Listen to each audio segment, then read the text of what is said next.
husband found out I slept with young AP for many weekends, then did this. Hello, guys. I've made a very big mistake. I don't even know where the mistakes began or when I started to become so stupid and lustful. I've destroyed my once happy marriage because of my lustful desires. I don't even know how I got here. Everything right now is on the verge of being lost. Everything happened so fast it was like a flash, and I'm so ashamed of myself right now. I've done something so despicable. I can't even look myself in the mirror right now, and I don't think I will ever be able to forgive myself for having an affair and cheating on my husband. I blame myself for everything. I got so carried away by my lust that I couldn't even control myself. I'm so confused and lost, but I hope by posting here someone might learn something. I have ruined my marriage with my own hands, all just because of some fun with a younger person. My kids won't even talk or look at me, and the same with every other member of my family. My husband doesn't want me anymore and is saying he wants a divorce. I know you must be wondering about what happened, so first my backstory. My name is Fiona, and I am a 45-year-old woman. My husband, Victor, is a 47-year-old man. We have been married for 25 years, and we live in Alabama in the United States of America. We have 3 kids, Ariel and Arthur, who are twins and are 23 years old, and Skylar, who is male and 19 years old. My husband and I were high school sweethearts and got married a few years after we were both done with high school. My husband was the star quarterback back then in school, LOL, and I was the nerd that was constantly getting bullied. That all stopped when he started protecting, and throughout my last years in high school, I never got bullied again. High school was rough. I was the geek, always a target for bullies. Victor was the big shot quarterback everyone loved. It honestly felt like he belonged to a different universe. Then, out of the blue one day, lol, we bumped into each other in the hallway, and things took a surprising turn. Victor, against all odds, started hanging out with me. It felt like something out of a teen movie, LOL. He saw beyond the labels and actually liked me for me. As we spent time together, he became my shield, standing up to the bullies who had been making my life a misery. With Victor around, the bullying stopped. His presence was like a force that made those jerks back off. I couldn't believe the star quarterback was choosing to be with me, just a regular girl trying to get by. Victor not only had my back, but showed me a world where kindness mattered more than cruelty. In his company, I found an unexpected ally and friend, and then a husband, LOL. I remember our first date. I was all jittery, waiting for Victor to show up for our first high school date. I was 16 and he was soon to be 18 and done with high school. The vibe was like a mix of excitement and nerves. When he finally came, he had this cute, shy smile that just made me feel good. We kicked off our date with a chill walk in the park, where we chatted and shared our embarrassing and hilarious secrets. Victor genuinely cared about what I had to say. He made me feel important. We sat on a bench, snacking on popcorn, and watched the sunset. It felt like the start of something real special. That first high school date turned into a memory I'll never forget.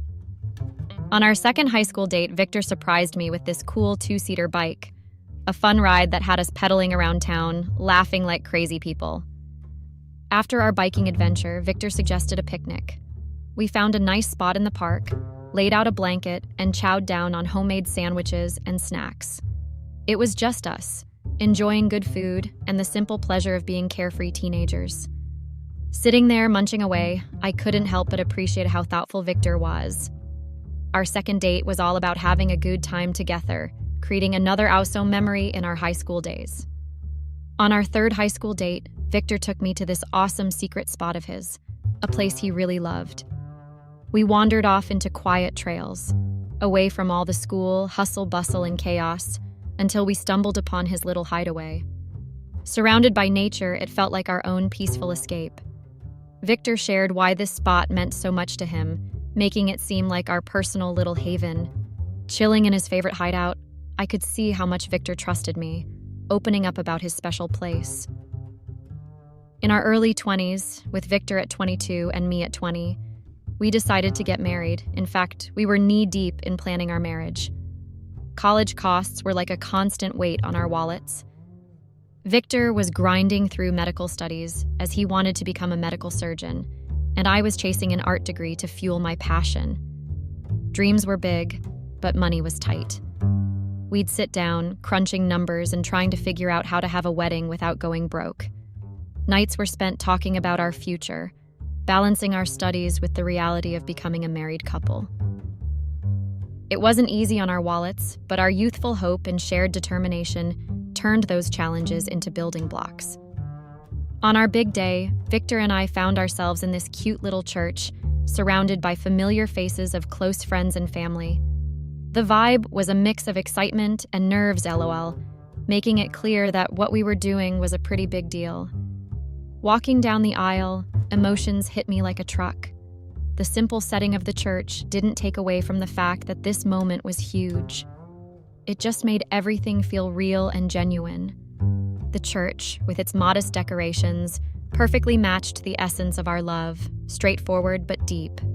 With our favorite people around, you could feel the joy and support in the air. Yeah, nerves were there too, like a bunch of butterflies having a party in my stomach. Totally normal given the promises we were about to make. Standing up there with Victor, looking into his eyes, I felt at ease.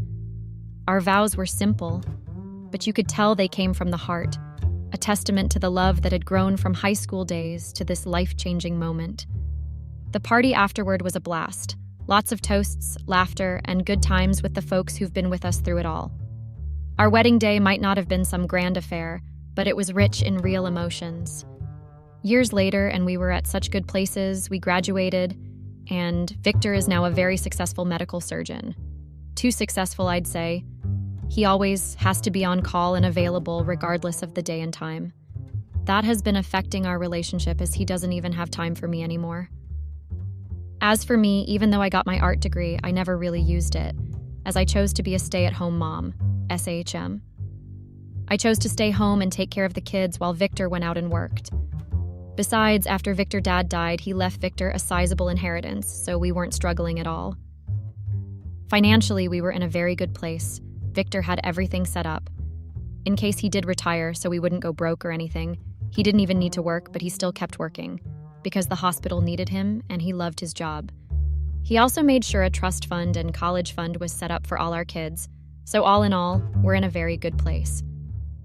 Emotionally, though, it had been a while since Victor and I had a time to ourselves or were even intimate. Our marriage life was suffering as he didn't have any time for me. I guess I should have just talked to him, but I was so desperate for any atom of affection that I went ahead and cheated. I met Charles at the grocery store. Yes, a grocery store. I was done shopping for provisions and was on my way to checkout when I bumped into him, LOL, like the way I had bumped into my husband back then in high school. Charles was young. He looked like he was only a few years older than my eldest kids, Ariel and Arthur, and he was very handsome. He apologized to me and offered to help me carry my stuff to checkout and then to my car, but I refused. Again, he offered to help pay for my stuff, but I refused since he hadn't caused me or the stuff I bought any harm by bumping into him. I then checked out and left, but he kept following me. He told me his name was Charles, and I introduced myself. It was obvious he was trying to flirt with me, so I told him my age and that I was way older than him. He told me that he didn't mind as I was beautiful. Now I know that I am beautiful, and I get complimented a lot about it. Also, people sometimes tell me that I look a lot younger than I actually am, which is understandable since I take good care of my skin and work out to keep in shape. But just hearing it from someone as young as Charles made me feel happy. Also, because of the emotional distance between me and my husband as a result of his work, I was feeling emotionally staffed for attention. I smiled and thanked him, but still I told him I was married. Charles told me that he didn't mind as he just wanted to be friends. Inwardly, I knew that was a lie, and I should have just left then and there, but I honestly don't know what stupid and idiotic thought and mistake that made me stay and give Charles my number. Before I even got home, he had already started texting me. Soon, Charles and I were texting regularly. I guess I did it because I was feeling so lonely.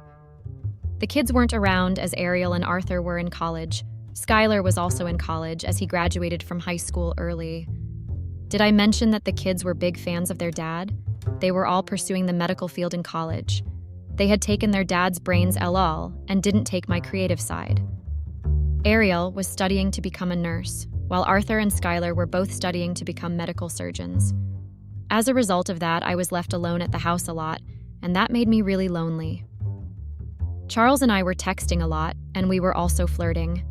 I guess I should have felt guilty then, but I didn't because I felt it was harmless flirting, and what Victor didn't know would never hurt him. Charles and I did not have a lot in common. He was not an art person, but was more of a music person. Unlike me, he also did not like the kind of movies I liked, but that just drew us closer. I also found out Charles was only 24 years old, only a year older than Ariel and Arthur. I felt guilty, but still stupidly I carried on.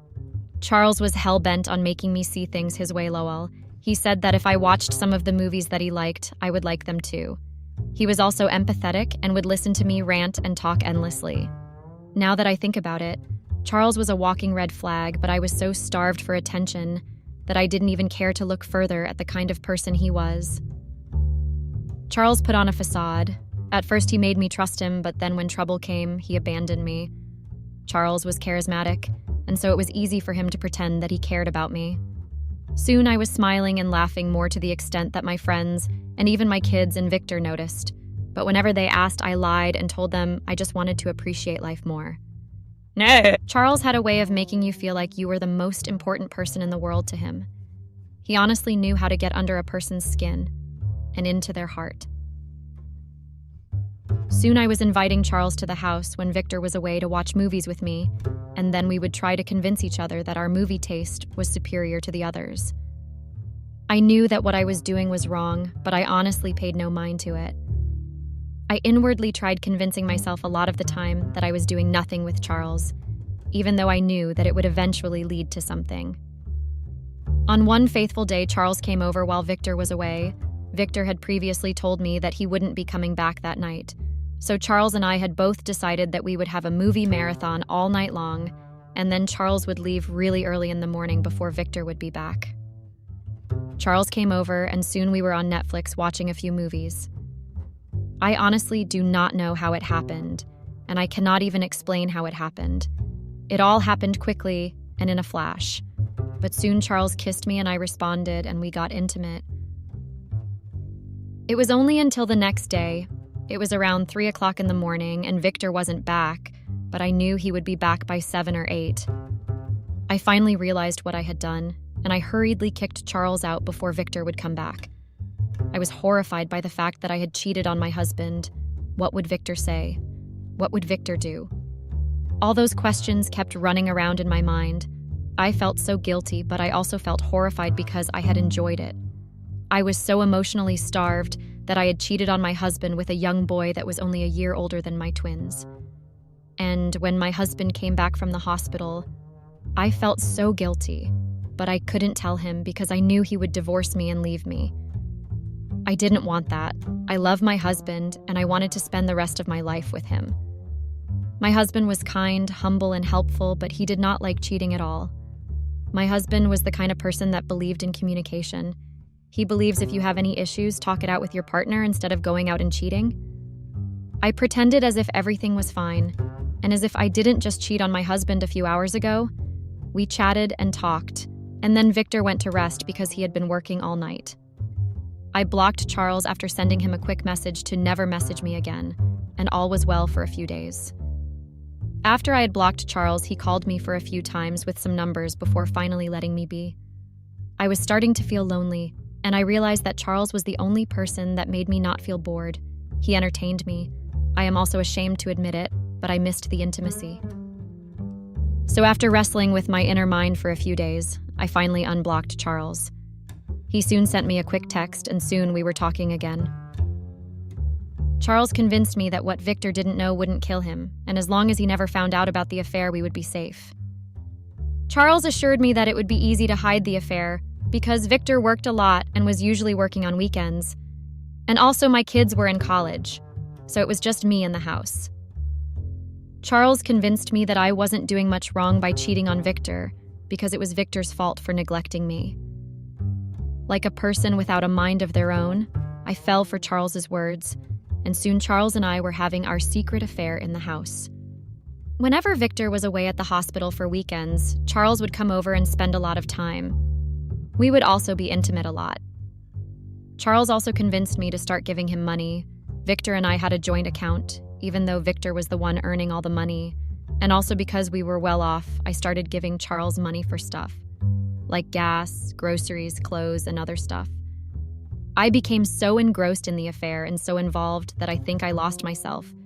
I guess Victor must have started to suspect because he started coming home randomly a lot of times. That should have been a wake-up call for me, but I still ignored it at this point. I was so deep in with Charles that I just couldn't stop. One day, I and Charles were in the middle of being intimate. When I heard Victor's car pull up to the driveway, I was so shocked because he wasn't supposed to be home by this time. I immediately dragged Charles off me and hurriedly got dressed and arranged the bed. I had to hide Charles in one of our kids' rooms, since our kids had gone off to college. Their rooms were mostly unused nowadays. It still had all their stuff from childhood, though, and they usually stayed in the rooms whenever they came to visit, so I always kept it clean. Thankfully, Victor didn't even think to check the kids' room, and I guess he didn't want me to know he was suspecting me, so he acted Norma and stayed home all throughout the day. Charles couldn't leave and had to spend the night in the kids' room. The next day, however, when Victor had left to go to work, Charles then came out. Since he had spent the night there, he hadn't really eaten much, so I let him bathe and eat breakfast with me. Then we started getting intimate. That was where I made such a huge mistake, you see. I should have just sent Charles home after having breakfast with him instead of getting intimate with him again. I guess Victor must have really suspected me because he came right back to the house and caught me and Charles right in the act of getting intimate. Have you ever seen your life flash right before your eyes? That is what happened to me the moment Victor dashed into our matrimonial bed and caught me and Charles together intimate. I immediately, on an impulse, hurriedly covered myself with the bedsheets and then started crying. Charles' clothes were on the floor, so Victor grabbed them and refused to give them to him, and then kicked Charles out naked. I just watched everything unfold, realizing that I had ruined my life. Victor didn't even scream at me, and I guess that was what horrified me the most. I wanted him to have a reaction, to say anything to me, to scream at me, to ask me how could I. I just wanted him to have a reaction, but he did not. He threw Charles' clothes in the trash and then left the house, even though I kept calling him to come back to let me explain. I cried for hours on end. What had I done? I had ruined my life, and there was no going back from here. My life was gone.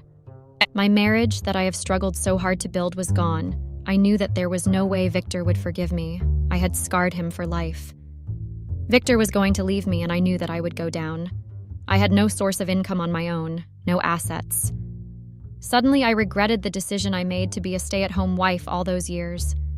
Victor didn't even waste time in broadcasting what I had done. I was even more horrified by the way he had told everyone about my betrayal and cheating. I got a notification on my phone that Victor had added me to a group chat on WhatsApp with my family, our friends, and his family. It was as if I had a premonition of what he was about to do. I tried calling him hurriedly, but he refused to pick up. Then he posted screenshot of my messages with Charles, and then did a voice note about how he had come into the house and caught me and Charles in the act. My phone started buzzing. Everyone was blowing up my phone. I was getting text messages about how I could have done something so horrible and about how I had ruined my marriage. My parents were so disappointed, my friends were disappointed and shocked, and Victor's family was enraged. I guess Victor didn't want our kids to find out by someone else telling them, so he called them and told them. I only know that because soon after my kids were calling me. At first, I was too scared to pick, but I knew my kids. If I didn't pick, they would come over to the house, and facing them in person would be even more horrifying than talking to them on the phone. So I picked up the phone. My kids were so shocked, they were so disappointed in me. I tried to give them an excuse. I tried to tell them about how I was so lonely, and that's why I did it, but they weren't hearing it. They told me why I haven't talked to them. They told me that Victor had been planning to retire soon, and that he would have all the time in the world. Safe to say I had ruined my life. My kids didn't want to talk to me anymore. My family, and even Victor's family, were enraged at what I had done, as they thought Victor and I were happy together. I tried calling Victor multiple times, but he wouldn't pick up, so I sent him a lot of texts, explaining why I did it, apologizing, and telling him I had felt so lonely, but Victor would hear none of it. He told me he knew how lonely I was, and that he had been planning to retire. But he hadn't told me because he had wanted it to be a little surprise. I couldn't believe my ears. He also told me that he had been suspecting that I had been cheating on him, and that was why he started coming home randomly. He told me he gave me only a few days to pack my stuff and leave his house. and that he would come to give me divorce papers to sign. I had to pack up and go to my parents' house because even though they were very angry at me, they would never abandon me in my time of need. As for Charles, he blocked me, and I cannot even reach him. It is as if he never existed in the first place. I know what I did was wrong, and I am regretting it. I will continue to regret it for the rest of my life. But I am hoping that by posting here, someone might see this and learn a lesson from my mistake. Thank you all for listening. Picture a young girl with short hair and an average face growing up in an average family. My family wasn't rich, but they did their best to take care of me. I was bullied as a kid, so I was more of a loner than others. I didn't have many friends, not until my brother came along. His name is John. He was my best friend, and he still is. I was 5 years old when I held his small body in my hand. He practically followed me around everywhere. When I got into college, he didn't want me to go, and he cried. I shouldn't have gone, but I can't change anything that has happened, and I know that.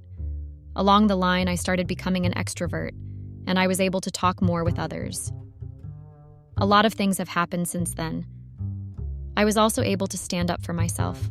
I'm married now, and my life was going great, not until Alex, my ex-boyfriend, entered the picture. John didn't like Alex much, but I think it was a guy thing. You're probably wondering why I'm telling you all this, and you don't understand. So I'll start from the beginning. My name is Emily, and I want to tell you a story. I'm not a writer, so pardon me if there's any mistakes, but I'll make sure you'll understand what I'm telling you. This is my story, and I need everyone's help because I don't know what to do. I'll start from the beginning of my married life. I met Stan when I was 21 years old. We were both done with university, and since then, we hit it off. I gave him the cold shoulder at first. He never gave up on me, but the way he acted was different from Alex, not like I'm comparing. He's a really sweet and caring guy. We dated for a year plus, and he introduced me to his family. I loved his family, and they also loved me. It was great. Stan proposed to me, and I said yes. The marriage went smoothly. It was a very small wedding at a small church, and we invited just a few friends and family members. I didn't want something large because I hated being around crowds, and he respected that. I remember telling him the words, "I do." To be honest, I was scared of getting married because I didn't want it to hold me down, but eventually I had the courage. We've been married for a year now, and some problem came up. The first one is that I couldn't get pregnant, and I don't know why. Okay, maybe I know why, but we're trying to work on it. The doctor said I don't have enough eggs to fertilize, and I don't even know what that means. It's really upsetting because his family and also mine kept bothering me when we were going to get a baby. I don't know how to tell them that we're trying, but I know it's anytime soon. If nothing works, we have no choice but to say something. I would list the other issues as I keep writing. My husband, Stan, and I live in this 3-bedroom apartment which he bought, and I'm really proud of him. He also has this job that he's doing. I can't say where, but all I can say is that he's a lawyer. From someone who came from a very average home, I would say this is a huge job, and I can't stop bragging about it to my friends. I also have a teaching job. I teach kids in kindergarten, and I have to say that it's a really fun thing to do. I really want kids of my own, and we're still trying to figure something out. Now, picture a Wednesday evening where the sun rays are shining since it was summer. My friends came over that evening for our little book club that we do. I love reading books, and I also met others who do. There are 3 of them. There's Sarah, she's the nerdest in the group, and she's fun to be around. There's also Tracy, who is the hottest in the group, or at least the other friends say that. And the last one is Anna. She's the clown of the group because she makes everyone laugh. You can say that I'm kind of in between everything, and I love myself for that. It was my day off from work then because I was a bit of a part-time teacher. I only go to work on Mondays, Tuesdays, and Fridays, so Wednesday and Thursdays were my day off during the weekdays. Stan was at work that day, and I was having fun with my friends. We discussed a lot of things. It was already late, so they told me bye, and I escorted them out. I heard my phone vibrate, and I thought, who would be calling me right now? I didn't hear it vibrate anymore, so I figured out it was a text. I don't receive texts except for my mail concerning a work-related thing, so this was surprising. When I checked it, it was from an unknown number. I was very curious now. I opened the message and I was shocked. The message was from Alex, my ex, who I hadn't heard from in more than a year. He didn't even come to my wedding, not like I was expecting him to. I knew this was him because the text he sent was, "Hey Em, it's Alex. I don't know if you still remember me, but hit me up if you do." You might be thinking, I know many Alex. Or maybe you're not, but the point is that he's the only one that calls me Em. I was wondering how he got my number, considering I didn't think he'd have it with him. And before I could even think of texting him then, my phone crashed. There's another story for that. I met Alex when I was in college. I was a freshman and he was a sophomore. He was this proud person who I didn't like at first. He assumed everyone was in love with him because he was this handsome guy, and I didn't like it because he was right. And most of my friends had a crush on him and pushed themselves on him. I tried my best to ignore him every time, but for unknown reasons, he kept trying to come closer to me. I noticed this at first, but I tried to ignore it. Perhaps I was just overthinking it. I figured it out when he came to me in person trying to start a conversation with me, but I only walked away. I didn't want attention to myself, and I intended to be very low-key, but he was trying to make things worse for me. He came again to me, and I spoke my mind to him. I asked him why he was trying to talk to him when clearly there were other girls that wanted him, and he only scoffed. He talked about how he didn't care about others, and he's been watching me from afar. I laughed because that was creepy, but I still didn't believe him. He tried getting closer to me every time, by talking to me, walking with me, and even telling everyone that I was his very good friend. Each day, it looked like the girls around hated me while my friends showed that they were jealous. A month had passed and Alex asked me out. I turned him down at first, and he never gave up. He told me he liked me and wanted to date me. I didn't believe him because boys weren't trustworthy, especially not in college. Yet Alex didn't give up and he kept trying to go out with me, but I said no. There was a day where I finally said yes and agreed to go out with me. He looked so excited about it, and that made me smile too. I asked him where we would be going, and he said he was going to come pick me up at home. He knew where I lived since he walked home with me sometimes. I told my mom and dad about the date, and they smiled. I was 18 then, so they said they would let me go on the date with him. I did everything to look extra pretty for him. I didn't completely like him, but maybe I did feel something for him. He came over and he was amazed when he saw my short hair let down even when I usually packed it up in school. His eyes also scanned my blue dress that I wore. I hoped it wasn't too much. I scanned him too and thought he looked really good with the black suit he wore. At first I hoped my dressing wasn't too much. Now I was thinking I didn't dress well. He greeted my parents and they investigated him before they let us go. We laughed at that because his voice was shaky throughout. I apologized to him for the pressure they were putting on him. John was also around, but he just glared at him, and it was funny because it made Alex uncomfortable. We went to his car, and he opened the door for me just like a gentleman. I was honestly delighted by that. He also complimented me, which took me aback. He had given me compliments, but not as sincere as this.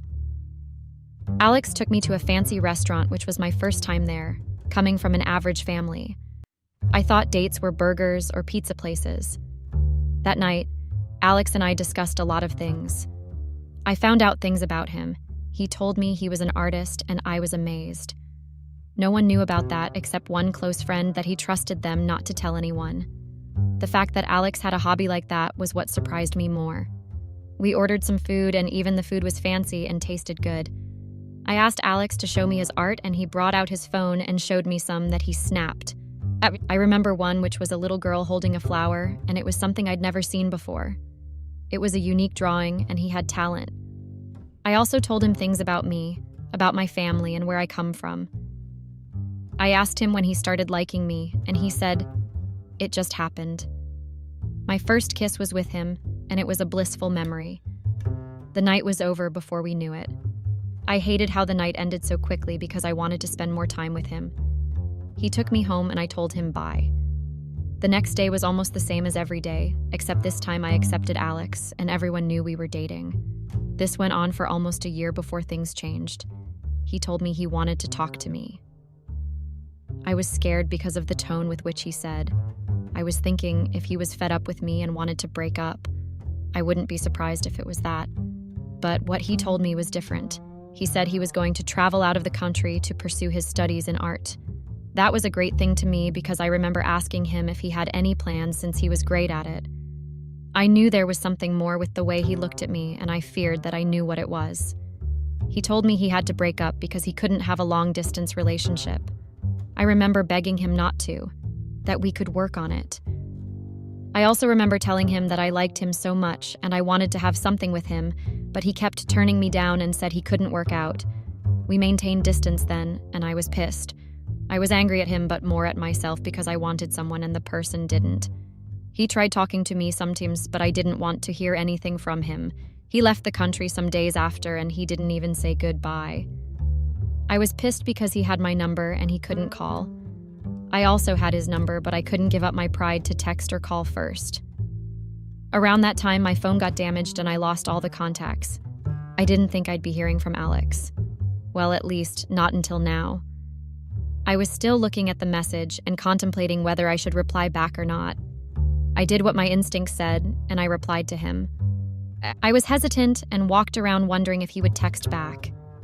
I was thinking maybe he texted me by mistake, and my silly mind replied to him, and it was probably a joke. My phone vibrated after a few minutes, and I immediately checked it. His message read, "Hey, it's been long. I know it's weird that I was expecting his text, but it didn't mean anything. I just felt glad that I meant something to him and he still remembered me. I should have stopped texting him then, but a part of me wanted to talk to him, so that's how it started." We kept texting back and forth each day. Alex informed me about lots of things. It was all through texts, but I know we shared a lot of feelings too. He informed me about how his study in arts went well. He asked me things about what I was doing and about my career. I thought about whether I should lie at first, but I couldn't because I love my husband. I told Alex that I was married and he didn't reply. I was thinking maybe it was a bad idea, but my mind changed when he texted me back. He told me it was great that I was married and he hoped I was happy. It didn't sound sincere to me when I read it, but I left it at that. It's been a week since we were chatting and everything was going great. He asked me where I was staying now because he wanted to come visit. I was against it, but it didn't seem bad since it was just an old friend who's also an ex. There was just one problem, and it was that Stan didn't know. I didn't know if I should tell him because it was concerning my ex, and he knew all about our past.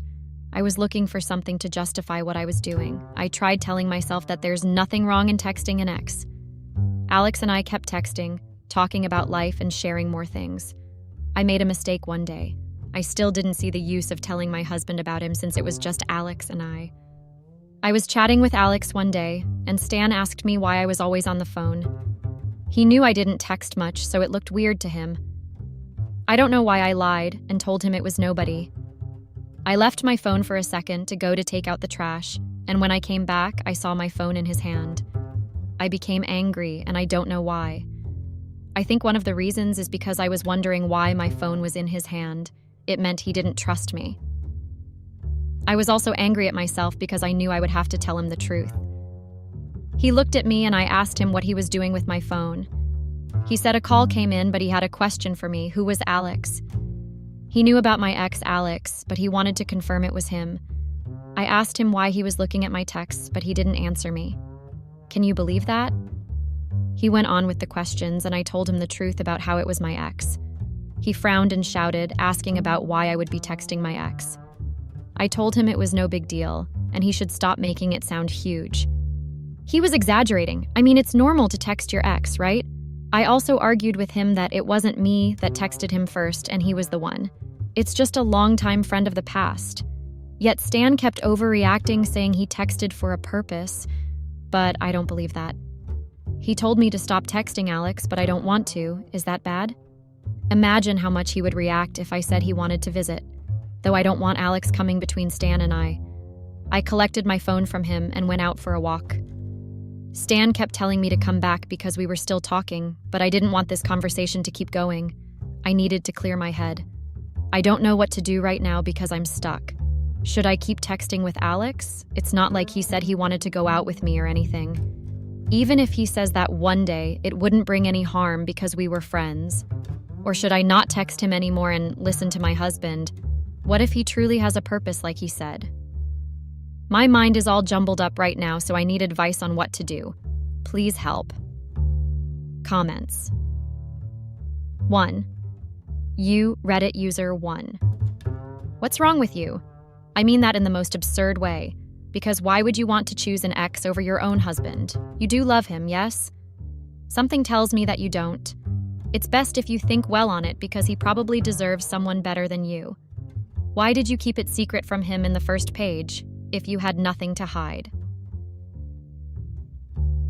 2. You, Reddit user 2. You, Reddit user 1. This is a tough situation, so don't be too hard on her. She came here because she wanted advice, so stop judging her. Emily, I believe you should take time to calm down and think well about this. Your husband may be right, it's not a normal thing for an ex to text you just to greet you.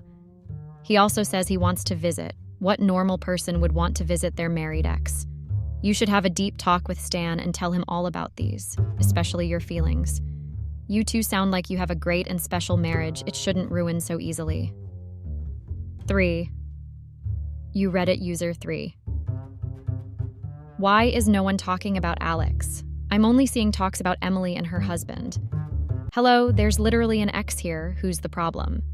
I believe Emily should contact Alex. You two have only been talking through texts, and you also don't know much about him. All you know is that he's in the city and he wants to meet you. So don't do silly things like keeping things from your husband and talk to him about it, so you two will be able to solve this issue. Talk to Alex. 4. You, Reddit user 4. Something tells me that you're the problem. Women never appreciate something good in front of them. Instead, they want the good thing they had in the past. You should fix this and don't let your marriage get destroyed. Update. It's been days since I had an argument with my husband. I tried talking to him, but he said he didn't want to talk to me till I did something about Alex. I also read the comments. Wow, there were some really mean ones, but I realized you guys were right. I was the problem right now. I love Stan, and even though Alex was a past thing, I still had a little bit of feelings for him. But this was only because he suddenly wanted to come back into my life. I talked to John, my brother I talked about in the beginning, and I told him that Alex was back. He sounded furious over the phone, and I told him the things that had happened. He said Alex couldn't come back and try to pry into my life when I'm finally happy. I talked to my close friends, if you still remember them, the ones from the book club. They also gave me some good advice like you all did, and it was to communicate with my husband. I begged him to talk to me.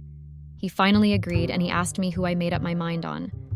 Was it him or Alex? I shook my head and held his hands because that was an absurd question now that I heard it. I can't believe I wanted to destroy my marriage because of someone I felt something for before. I apologized, and Lee told Stan I chose him over and over again, and everything's normal now. The only problem remaining was Alex. He kept texting me and asking when we were going to meet, but I tried my best to ignore him. You're thinking why I didn't block him, but I didn't want to come off too strong, although that probably sounds like an excuse. Alex began calling me because he noticed, but I didn't answer. The phone calls became more too. Stan went to work one day, and it was on one of my days off when Alex called in. I answered it after staring at it for a few seconds, and I heard his voice. It had been so long since I heard his voice. It sounded deeper and different than the one I'd heard. It's been 3 weeks since he texted me, and I was just hearing his voice.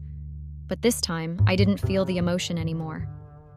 I'm happy about that because I wasn't so sure. I didn't want to be attached to my ex while being with my husband. Alex said hi over the phone, and I answered him. He said my voice has changed, and I said the same. He asked me why I didn't text him anymore, and why I was ignoring his calls, so I told him the truth. I told him Stan and I were not comfortable with it. I didn't bother going into any further details because it was none of his business. I told him not to bother calling me anymore. He protested at first, saying he didn't see anything wrong in a friend calling a friend. I told him he didn't need to see that, but he just needed to know. I did ask why he suddenly texted me one day, and he told me the truth. He said because he missed me and missed what he had. He told me he felt disappointed when I said I was married. That made me cringe in a way, because was he expecting me to wait for him and accept him once he was back? It's been 3 years since I met Stan, and meeting him changed my whole life. I feel happier with him. Anyways, like I said, I told him it didn't matter and he should stop trying. He apologized to me and the call ended. Once Stan came back, I told him everything that we discussed and what had happened. I promised him I won't ever let anything come between me and him because I love him. I'm happy I got married. We also discussed more things about us going to the doctor concerning the pregnancy, or we might just adopt if nothing works. Thanks to everyone here that gave me all of this advice and helped me save my marriage.